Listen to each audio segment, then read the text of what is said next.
Hello दोस्तों, कैसे हैं आप। स्वागत है आपका एक बार फिर से आपके अपने YouTube चैनल स्टडी कुंता एकेडमी में। आज से हम आपके इस चैनल पर आपके लिए एक न्यू पॉडकास्ट सीरीज शुरू करने जा रहे हैं जो कि काफ़ी इंटरेस्टिंग होने वाली है।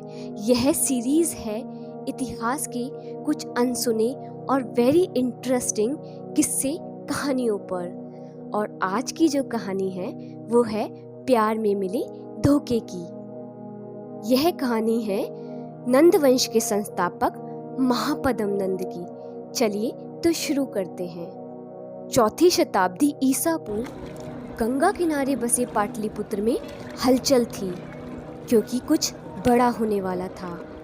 शिशुनाग वंश के अंतिम शासक नंदीवर्धन की किसी अनजान व्यक्ति ने छुरा घोंपकर हत्या कर दी थी और स्त्रोतों के अनुसार यह हत्यारा और कोई नहीं बल्कि नंद वंश का संस्थापक, नंद वंश का पहला राजा महापद्म नंद था। लेकिन क्या कोई ये सोच सकता था कि अब राज सिंहासन पर बैठेगा एक नाई का बेटा, एक निम्न कुल में पैदा हुआ व्यक्ति। हाँ, आपने सही समझा।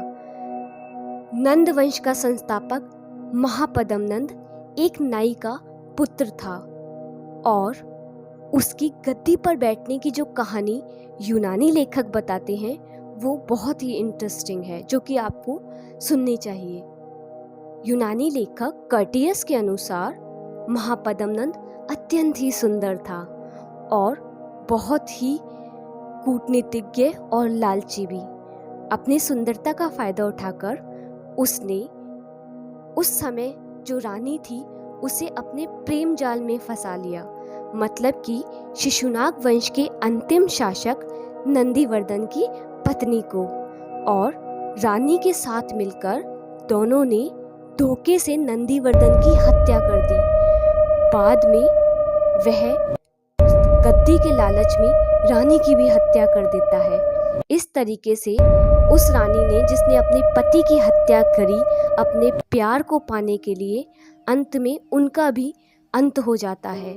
इस तरह यह कहानी है प्यार में मिले एक धोखे की। और इस तरह इतिहास में पहले शूद्र वंश की स्थापना हुई। वह शूद्र वंश जिसका संस्थापक महापद्म नंद था। महापद्म नंद एक बहुत ही साहसी और एक कूटनीतिज्ञ व्यक्ति था। उसने शपथ ली थी कि वह क्षत्रियों के सभी वंश को धरती से मिटा देगा और उसने वैसा ही किया। गद्दी पर बैठने के बाद एक एक करके उसने आसपास के क्षत्रिय राजाओं को अपने साम्राज्य में मिला लिया, जैसे कि काशी, कौशल, कुरु, पांचाल, शूरसेन। लोगों ने उसे सर्व क्षत्रांतक कहना शुरू कर दिया, अर्थात क्षत्रियों का अंत करने वाला।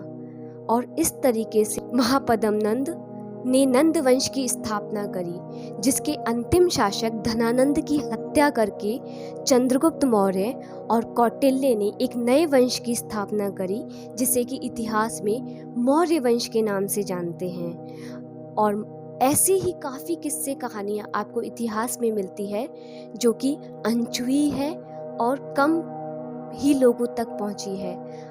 आज से हम इस सीरीज में ऐसी ही किस्से कहानियों को आपके सामने लेकर आएंगे।